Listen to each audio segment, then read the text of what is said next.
ብዙ ጊዜ ግብጽ ፖለቲከኞችም የሀገር መሪዎችም ከፍተኛ ባለስልጣናትም እንዲሁም ጋዜጠኞቻቸው እንደ የአውዱ ነው የሚናገሩት እንደተገኙበት መድረክ ነው የሚያወሩት። ስለዚህ ፕሬዝዳንቱ ከኢትዮጵያ ጋር ምንም አይነት ችግር የለብንም፣ ችግራችን በግድቡ ላይ ባይንዲንግ አግሪመንት ላይ መድረስ ነው፣ ለዚህ ደግሞ በመነጋገር ምናምን የሚል ነገር ተናግሯል። ይሄን የተናገሩት እንግዲህ በራሽያን አፍሪካን ሰሚት ላይ ነው ይሄን ንግግር ያደረጉት። ስለዚህ በዛ መድረክ ላይ ከዚህ ውጭ መናገር አይችሉም። ምክንያቱም መላው የአፍሪካ ሀገር ተወካዮች ከፍተኛ የሀገር መሪዎችም ከፍተኛ የሀገር ባለስልጣናትም የተገኙበት ነው።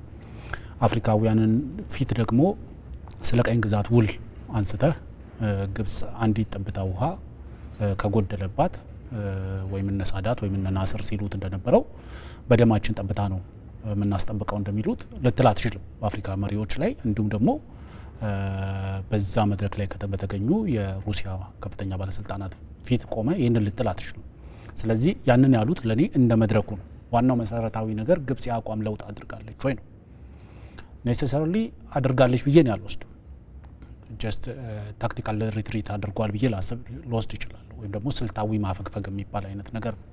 ግብጽ ወደ ሪፐብሊክነት ከተቀየረችባቸው ከ1953 ወደዚህ እንኳን ብናይ እነ ገማል አብዱል ናስር እና አንዋር ሳዳት እና ሆስኒ ሙባረክ ከዛ በኋላ የአረብ ስፕሪንግን ተከትሎ የመጡ መሪዎችን ጠቅላላ ብናይ ሲያራምዱት የነበረው አቋም ወጥና ተመሳሳይ ነው። ያ አቋማቸው ምንድነው? አንዳችም ጠብታ ውሃ ከናይል ላይ ወይም ደግሞ እኛ አባይ ከምንለው ወንዝ ላይ እንዳይነካ ነው።